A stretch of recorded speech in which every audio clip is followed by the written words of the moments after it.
కృష్ణా జిల్లా బాపులపాడు మండలం రంగయ్యప్పరావుపేట గ్రామంలో వరద బాధితులకు ఏపీయూడబ్ల్యూజే కృష్ణా జిల్లా శాఖ వారు అన్న వితరణ చేశారు.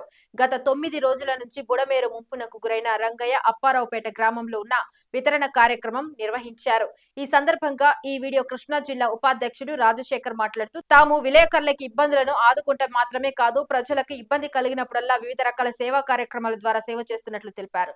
ఈ కార్యక్రమంలో ఏపీయూడబ్ల్యూజే కృష్ణా జిల్లా ఉపాధ్యక్షుడు అట్లూరి రాజశేఖర్ మరియు ఏపీయూడబ్ల్యూజే కృష్ణా జిల్లా ఎలక్ట్రానిక్ మీడియా సంఘ ఉపాధ్యక్షుడు ధనియాల అప్పారావు, అక్కినేని ఫణికుమార్, పరుచూరి రామకృష్ణ, గోవాడ సునీల్ కుమార్, పల్లెకు అంకబాబు మరియు నల్లగంచు శ్రీరామకృష్ణ తదితర విలేకరులు నిర్వహించారు.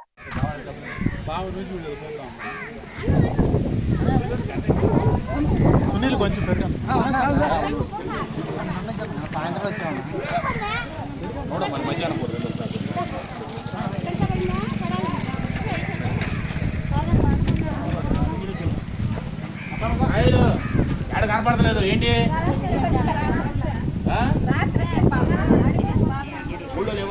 వచ్చింది రాత్రి అడిగా అడిగితే అందరికీ నమస్కారం అండి. ఈరోజు మనకి జంక్షన్ జర్నలిస్ట్ అసోసియేషన్ అండి,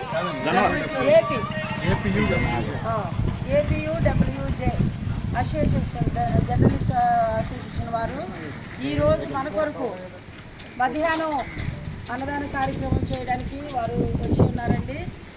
మన గ్రామం మునిగిపోవడం వల్ల మనకు ఒక పూట ఆతిథ్యం ఇవ్వాలని వారు ఆశపడినారు. వారిని బట్టి మేము సంతోషిస్తున్నాము. ఎన్నో ప్రాంతాల నుండి ఎంతోమంది ఇబ్బందులు పడుతున్నప్పటికీ మన గ్రామాన్ని ప్రేమించి వారు ఇంకా సేవా కార్యక్రమాలు ఎంతమందికి చేశారు మనకైతే తెలుగు. అందరూ బట్టి మీకు మిమ్మల్ని కంగ్రాట్ చేస్తున్నాను సార్. మా గ్రామాన్ని ప్రేమించి రామకృష్ణ గారి ద్వారా మా గ్రామానికి వచ్చి మీరు ఈ విధంగా అన్నదాన కార్యక్రమం చేయడం మాకు ఎంతో సంతోషం. మిమ్మల్ని మీ కుటుంబాల దేవుడు ఎప్పుడు దీవించాలని మనస్ఫూర్తిగా కోరుకుంటున్నాను సార్. చిన్న ప్రార్థన చేద్దాం, కళ్ళు మూసుకోండి సార్.